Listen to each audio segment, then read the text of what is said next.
Imagine que você está dentro de um pequeno submarino, a 3.008 metros de profundidade, no Oceano Atlântico.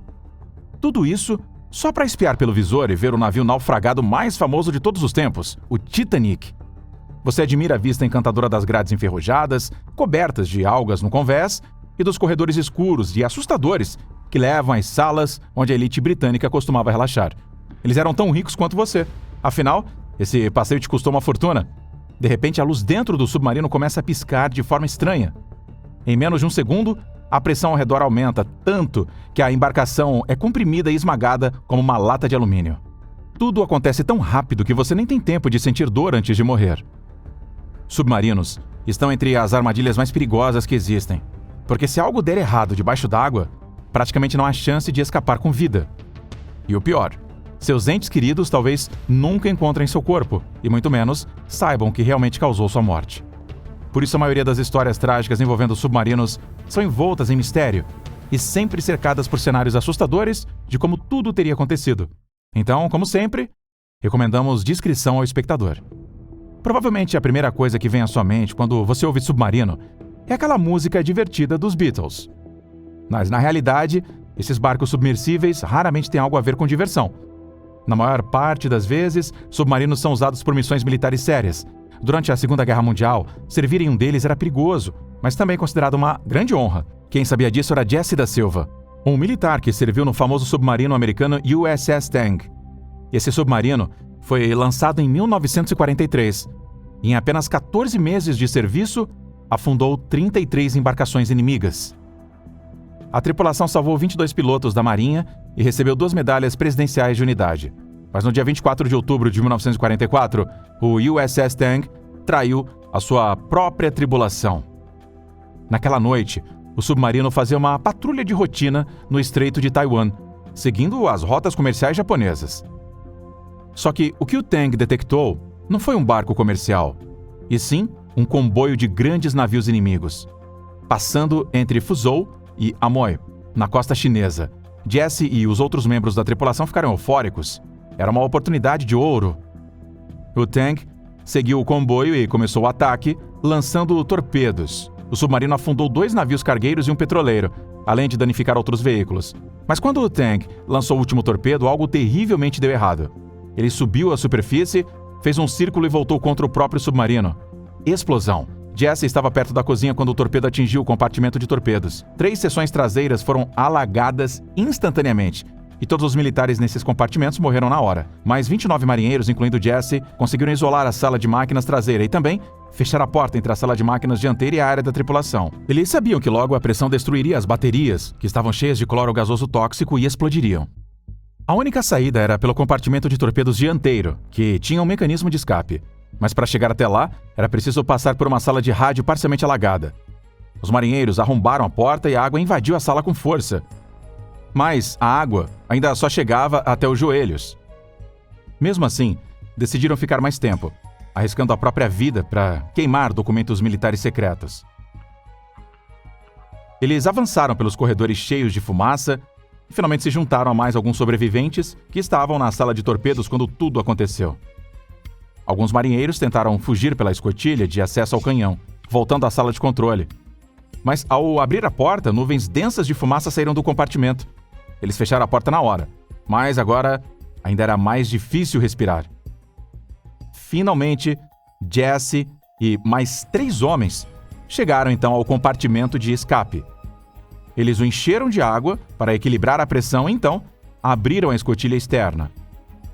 Pela primeira vez na história, tiveram que respirar debaixo d'água usando o pulmão Monson, um equipamento experimental que reprocessava o ar expirado retirando o dióxido de carbono. Jesse não fazia ideia se aquilo funcionaria ou se morreria sufocado ali mesmo. Mas no fim, ele e alguns outros homens emergiram com vida, graças àquele aparelho. Aliás, essa foi a única vez na história em que o pulmão Monson foi usado com sucesso em um resgate real. No fim, 13 pessoas conseguiram sair do submarino, mas o pulmão Monson não salvou todos. Apenas 9 marinheiros chegaram à superfície. Quando Jesse emergiu da água, encontrou 4 companheiros agarrados a uma boia. Ao olhar para trás, viu os destroços dos navios que o Tang havia afundado. De repente, um estrondo ecoou sob a água, e as ondas começaram a balançar as boias violentamente. Acontece que, O tempo todo, atrás da porta da sala de torpedos, a pressão interna estava aumentando. O revestimento do casco não resistiu, e a porta foi arremessada para fora com força brutal. Todos os marinheiros que ainda estavam dentro morreram instantaneamente. No total, mais de 79 tripulantes do USS Tank perderam a vida. Os 9 sobreviventes foram resgatados por uma fragata japonesa e Jesse, quase sem forças, foi levado a um campo japonês de prisioneiro de guerra, onde permaneceu até a vitória dos aliados. Mas essa história é quase única. Poucas vezes alguém conseguiu escapar vivo de um submarino afundado. Mas afinal, o que pode causar uma tragédia em um submarino? Os objetos mais perigosos dentro dessas embarcações são justamente as armas que eles carregam. Durante a Guerra Fria, a União Soviética investiu quantias absurdas no desenvolvimento de armamentos criados para caçar porta-aviões norte-americanos. Eles construíram submarinos nucleares que a OTAN batizou de Oscar II. Cada um deles podia carregar 24 mísseis P-700 Granite, cada qual do tamanho de um pequeno avião, 10 metros de comprimento. Esses mísseis podiam ter uma ogiva explosiva convencional de 750 quilos, suficiente para danificar um porta-aviões, ou uma ogiva nuclear de 500 quilotons, capaz, segundo seus engenheiros, de evaporar um navio inteiro com um único disparo. No dia 15 de agosto de 2000, um desses submarinos, o K-141 Kursk, participava de exercícios militares no Mar de Barents. Mas, em certo momento, uma explosão real ecoou sob a superfície. 2 minutos depois, outra detonação ainda mais forte sacudiu o mar. Havia ocorrido uma explosão não planejada de um dos torpedos pesados, que abriu um buraco na proa do navio próximo ao tubo de lançamento. O problema? O peróxido de hidrogênio era usado como combustível, uma substância altamente instável e explosiva. Todos sabiam disso, mas era mais barato. A segunda explosão provavelmente foi causada pela detonação dos torpedos restantes. Desestabilizado, o Kursk afundou a 108 metros de profundidade e começou a descer lentamente para o fundo. Enquanto isso, o presidente da Rússia, Vladimir Putin, levou 5 dias para autorizar a operação de resgate e recusou a ajuda de outros países. Por causa disso, todos os 118 tripulantes a bordo morreram. O mais assustador veio depois. Foi encontrada uma anotação do tenente-capitão Dmitry Kolenskov, escrita 2 horas após a segunda explosão. Além de declarar seu amor à esposa, ele escreveu: "Parece que não temos chance. Talvez 10 a 20%. Esperamos que alguém leia isto. Aqui estão os nomes dos que estão nos compartimentos 9 e 10, tentando sair. Um abraço a todos, não há motivo para desesperar." A rota também relatava que, após as explosões, 23 pessoas ainda estavam vivas. Elas permaneceram por mais 24 horas no compartimento interno do submarino, lutando pela vida, até morrerem de forma horrível, provavelmente por intoxicação por monóxido de carbono. Como dá para ver, com o tempo, todas as falhas de projeto e construção de um submarino acabam se revelando. E isso também foi comprovado em outra tragédia, a do submarino Thrasher. No dia 9 de abril de 1963, o Thrasher estava a 354 quilômetros a leste da península de Cape Cod, nos Estados Unidos. Assim como Kursk, participava apenas de um treinamento rotineiro. Ele era o submarino chamado HY-80 e era o primeiro a ser construído com uma nova liga de aço, e a Marinha queria determinar até que profundidade ele poderia descer com segurança. Porém, em certo momento, a 396 metros de profundidade, o operador de rádio do Thrasher entrou em contato com o navio de resgate subaquático Skylark, que aguardava na superfície. Ele relatou pequenos problemas técnicos e disse que a tripulação tentava liberar os tanques de lastro para emergir, mas o Thrasher nunca mais voltou. Quando a Marinha o encontrou, era apenas 6 grandes pedaços espalhados pelo fundo do Atlântico. Todos os 129 tripulantes morreram. Houve muitas teorias sobre o que causou o desastre. Alguns acreditavam que a tragédia ocorreu por falhas nas soldas, que não resistiram à pressão das profundezas. Outros suspeitavam de pane elétrica, falha nas válvulas de ar comprimido ou erro de cálculo no novo material do HY-80. Mas no fim das contas o resultado foi o mesmo. Mais uma tumba metálica nas profundezas do oceano.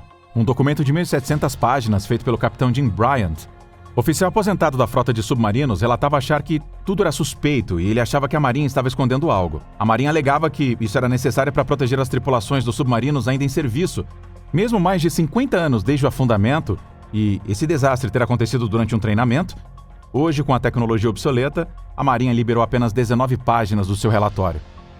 Segundo o relatório oficial, a causa mais provável do acidente com o submarino nuclear Thrasher teria sido o alagamento das salas de máquinas, provocado por tubulações que se romperam sob a pressão da água salgada. No entanto, tanto a análise das últimas mensagens enviadas pelo Thrasher, quanto os estudos das gravações acústicas feitas pelo sistema SOSUS, que monitorava o fundo do oceano, não confirmaram essa versão. Se de fato houvesse um grande alagamento naquela profundidade, os ruídos seriam ensurdecedores e teriam impossibilitado a comunicação via rádio com Skylark. Mesmo assim, é possível que o problema tenha começado com uma falha nos motores diesel-elétricos, fazendo com que a tripulação perdesse então o controle do submarino. A embarcação não conseguiu estabilizar sua profundidade e começou a afundar cada vez mais, até que a pressão destruiu completamente o casco. Por isso, muitos culpam os engenheiros do projeto pela morte dos marinheiros. Eles superestimaram o avanço tecnológico da época, ignoraram os limites da engenharia e pularam etapas essenciais de segurança. Talvez por isso, a Marinha ainda mantenha o relatório completo em sigilo. Mas essa está longe de ser a história mais misteriosa envolvendo mortes em submarinos. Um caso ainda mais sombrio se tornou um escândalo mundial. É o do Scorpion. Até hoje, mais de 56 anos depois, o mistério continua. O USS Scorpion era um submarino militar de primeira classe, projetado para se mover em alta velocidade e permanecer invisível ao inimigo. Mais antigo que o Thrasher, o Scorpion estava entre os primeiros submarinos movidos por energia nuclear. Com 76 metros de comprimento, ele era equipado com um reator nuclear Westinghouse S5W, capaz de gerar 11.000 kW de energia. Isso permitia ao navio se deslocar a mais de 61 km por hora, uma velocidade impressionante para o submarino de 1968. A partir de 1968, o Scorpion estava em uma missão secreta no Oceano Atlântico. Ninguém sabe exatamente qual era a missão, já que todas as informações sobre o caso continuam classificadas. Mas acredita-se que o objetivo era espionar e interceptar uma frota soviética que operava aí nas Ilhas Canárias, a sudoeste, na costa da África. Acreditava-se que a União Soviética também realizava espionagem, medindo as assinaturas acústicas dos navios da OTAN. Por isso, a tripulação do Scorpion tinha até o dia 20 de maio para resolver o problema e retornar. Naquela data, as famílias dos marinheiros aguardavam ansiosas no porto. Mas o submarino não chegou. Alguns esperaram durante a noite, mas ninguém voltou. No dia seguinte, 21 de maio, o Scorpion fez contato via rádio. A equipe informou aos operadores, entre eles Ken Lorbis, que a missão estava levando mais tempo do que o previsto e que o submarino se encontrava a 402 quilômetros a sudoeste das Ilhas dos Açores. Eles garantiram que retornariam em 27 de maio. Essa foi a última mensagem recebida. Depois disso, o Scorpion simplesmente desapareceu. Sua última localização foi conhecida a 644 quilômetros a sudoeste dos Açores. O operador de rádio, que mantinha contato constante com o submarino, ficou chocado quando capitães e almirantes de alta patente invadiram seu posto de trabalho. Eles sussurravam entre si e alertavam os subordinados. Ninguém deve divulgar informações sobre o desaparecimento do Scorpion. E o motivo era simples. Revelar o incidente comprometeria as operações secretas da Marinha e também da CIA. Mas o segredo não durou muito tempo. A família dos marinheiros exigiram respostas. E 5 dias depois, a notícia vazou. O USS Scorpion havia desaparecido. Assim, a Marinha não forneceu nenhuma explicação oficial sobre o que aconteceu com os 99 tripulantes a bordo. Um mês depois, a embarcação de pesquisas USNS Miser encontrou a 3 km de profundidade apenas fragmentos do submarino no fundo do Atlântico. Mas o que realmente aconteceu ali? Um acidente? Um ataque soviético? Alguém conseguiu escapar e foi resgatado? Muitas perguntas e nenhuma resposta. Somente em 2018, 50 anos após o desaparecimento, Ken Lorbis revelou que, naquele dia, ouviu conversas confidenciais entre oficiais e capitães. Ele se recorda de palavras como confronto com forças soviéticas, afundamento e explosão.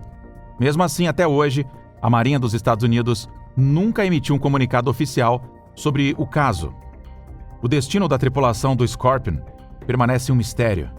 mas podemos imaginar seu fim pelas histórias do Tang, do Kursk e do Thrasher. E o motivo para tantos segredos é evidente. Todos esses submarinos eram armas militares, e o risco de morrer em um deles era incomparavelmente alto. Mas isso não significa que alguém precise estar em guerra para morrer dentro de um submarino. No dia 18 de junho de 2023, o bilionário e aventureiro Hamish Hardin embarcou com outras 4 pessoas em um submersível chamado Titan. Hamish era um explorador obcecado por desafios extremos. Já havia mergulhado no ponto mais profundo da Fossa das Marianas e viajado ao espaço na missão suborbital Blue Origin NS-21. Após essa viagem, ele chegou a defender que turistas espaciais também deveriam ser chamados de astronautas. Agora, ele pagava 20 milhões de libras, cerca de 145 milhões e 200 mil reais, por uma nova façanha, mergulhar até os destroços do Titanic.